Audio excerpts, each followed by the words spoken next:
Salut tout le monde, c'est Tondu et on se retrouve aujourd'hui dans mon garage. Oui, pourquoi? Parce que... Excusez-moi, hein, je viens de dehors, c'est un peu compliqué tout ça. Bref.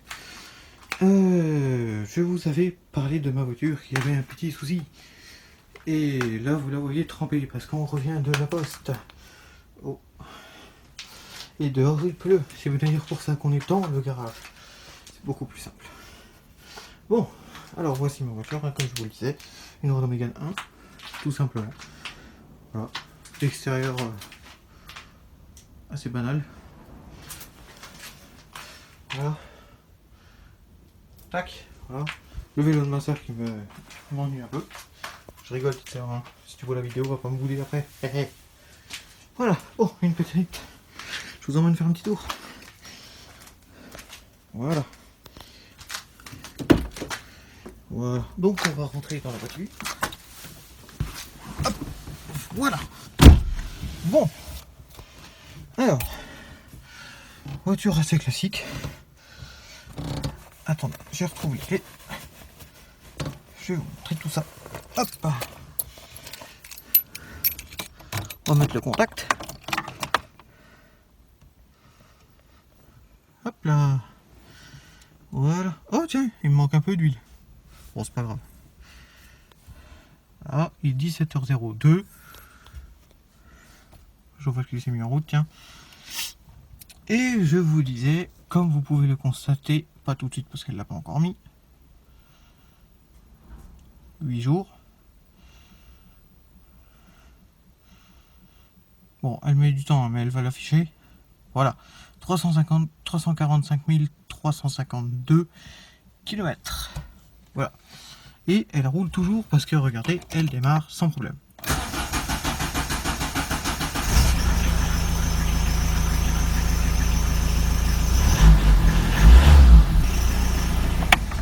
Voilà, elle met juste un peu de temps, c'est tout. Mais en même temps, la voiture est de 1999.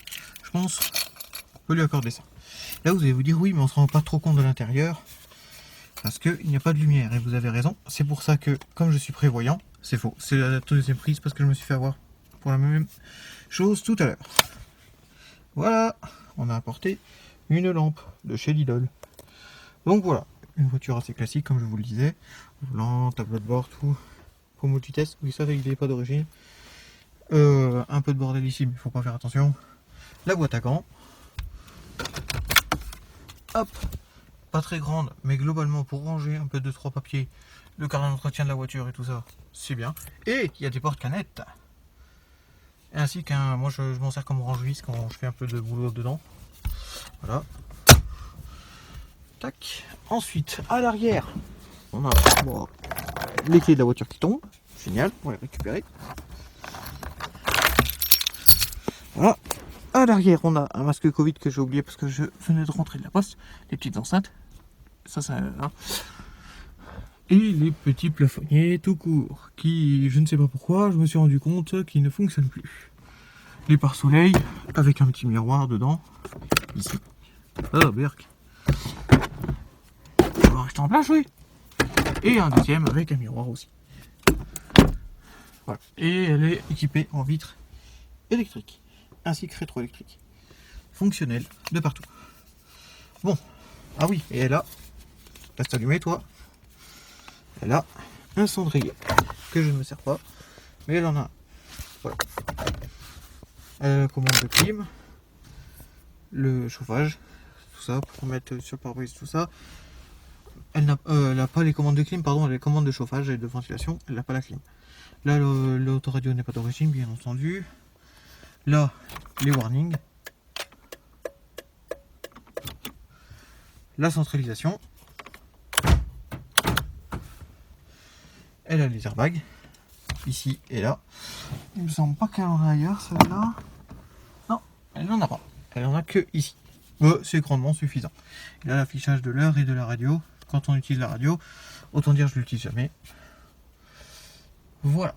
Et c'est tout. Ah oui, et sinon, comme je disais dans la première vidéo, il faut que je le nettoie, tiens, il est dégueulasse.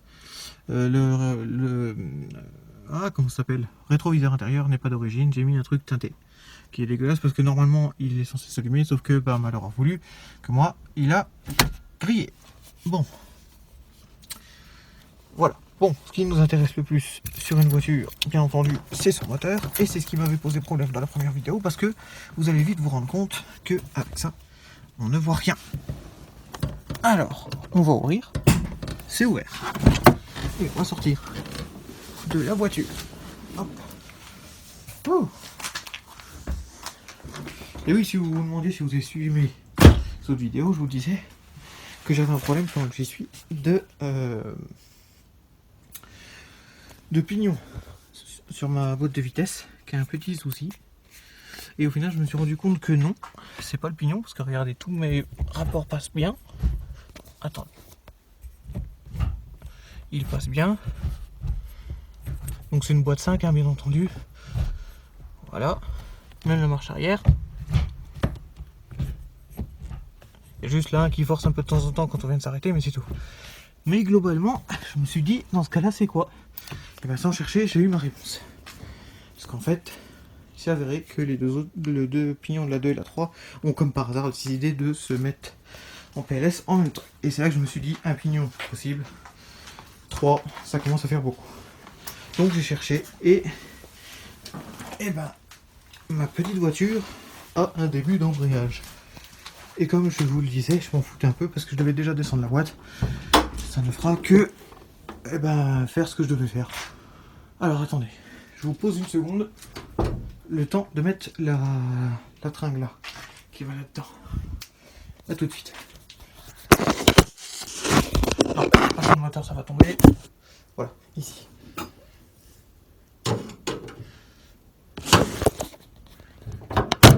Voilà. Bon, bah comme je vous disais, on ne voit rien. C'est ce qui m'avait posé problème dans la première vidéo, c'est pour ça que j'avais été chercher ça. Alors, bon, un moteur 1,9 litre de chez Renault de 99. Voilà. Donc pour un moteur assez vieux, bah, il est quand même assez propre, hein, vous pouvez le voir. Avec son alternateur là, tout la pompe à injection, les injecteurs, les bougies de préchauffage qui sont là derrière. Hop. Il y en a une qui s'est cachée ici. Avec le système d'injection, vous savez, c'est pas un truc qui existe dessus, pour ceux qui connaissent. C'est des trucs qui se clipsent au-dessus. Voilà ma boîte de vitesse, donc vous vous rendez compte qu'on passe très bien sans problème. Hein, vous voyez.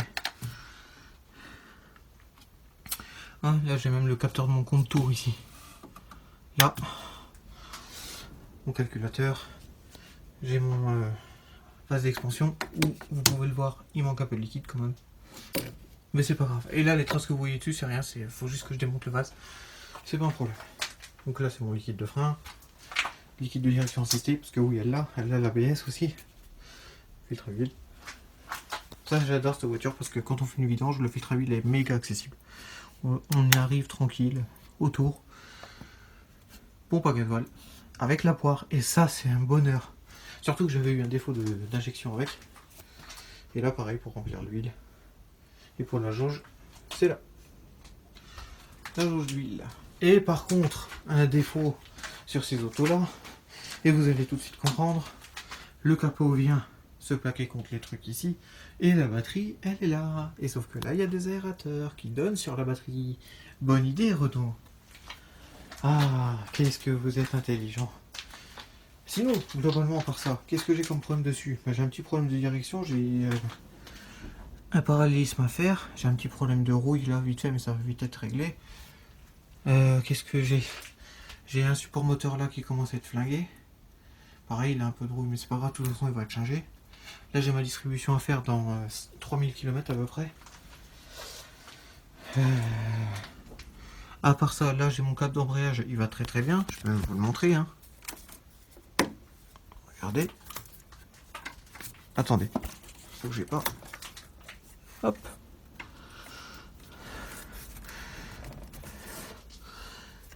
Bougez pas, je vais le déconnecter 2 secondes. Hop.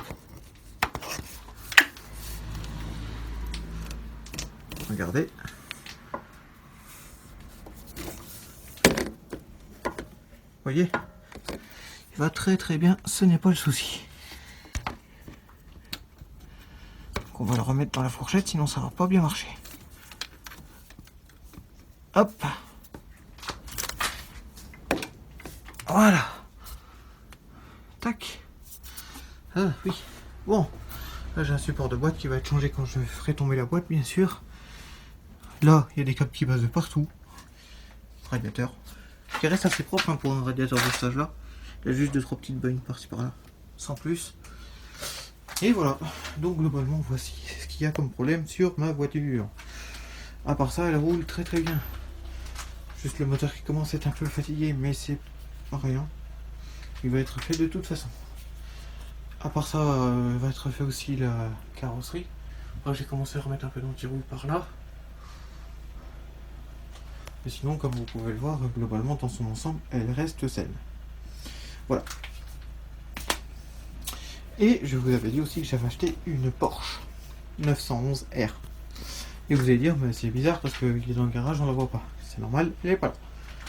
Vous voulez la voir? Ok. Alors, laissez-moi une petite seconde. Je vous retrouve tout de suite. Et tac, on se retrouve au bureau, prise numéro 2000 parce que je ne suis pas doué. Voilà, tout simplement. Non, je rigole. Et donc, vous allez nous dire, attends, il y a un problème. Il nous dit qu'il va enfin nous montrer cette voiture qu'on attend depuis une semaine et demie. Eh ben, au moins, vous l'avez attendu. Hein.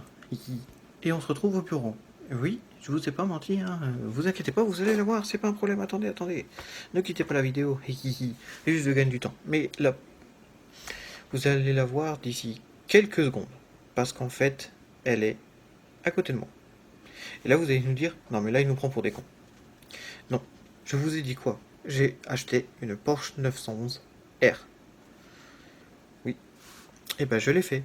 La seule chose que je vous ai pas dit, et ce n'est pas un mensonge, c'est que c'est un Pulse 3D. Voilà. Mais je vous ai pas menti, j'ai bel et bien acheté une voiture, une Porsche 911 R. De base, je devais la faire dans le garage. Mais comme vous avez pu constater, ma voiture était pleine de pluie.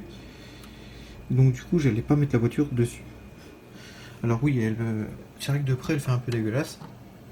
Mais elle est amovible, elle roule, il y a même des étriers de frein dedans. Voilà. Donc voilà, la voiture que vous attendiez tant. Là, vous êtes un peu déçu par contre. Ah bah je suis désolé, bah écoutez, malheureusement, au vu du prix de cette voiture, je vous cache pas que je n'ai pas les moyens du tout de l'acheter, clairement, parce qu'elle vaut beaucoup d'argent. Attendez, vous savez quoi? On va faire la recherche tout de suite. Je vous retrouve immédiatement sur l'ordinateur. C'est non sans peine que j'arrive à trouver le... Pourquoi ça affiche noir, ça apparaît blanc puis noir, ça fait que ça. Donc voilà, vous voyez la voiture ici, je suis sur le forum, non le site pardon, Caradisiac, le jeu de mots d'ailleurs, voilà. Et vous voyez que la voiture, tac tac tac, où est-ce que c'est noté? Je l'ai vu tout de suite, ah voilà, un tarif près de 190 000 euros. Donc vous voyez pourquoi je ne peux pas la prendre. Parce que ça coûte vraiment cher, hein, je suis pas milliardaire. Bon d'accord, faut pas être milliardaire pour pouvoir s'acheter ça, mais vous comprenez. Mais en tout cas voilà, maintenant elle fait partie du décor, elle est là. Et on la trouve tranquillement. Je sais même pas si vous la voyez, j'espère en tout cas. Ici. Voilà. Moi je l'aime bien. En tout cas. Bon ben voilà. Ce sera tout pour aujourd'hui. On se retrouve normalement demain. Parce que j'ai pas pu tourner hier, j'étais pas là. Et du coup, en attendant, portez-vous bien. Bisous.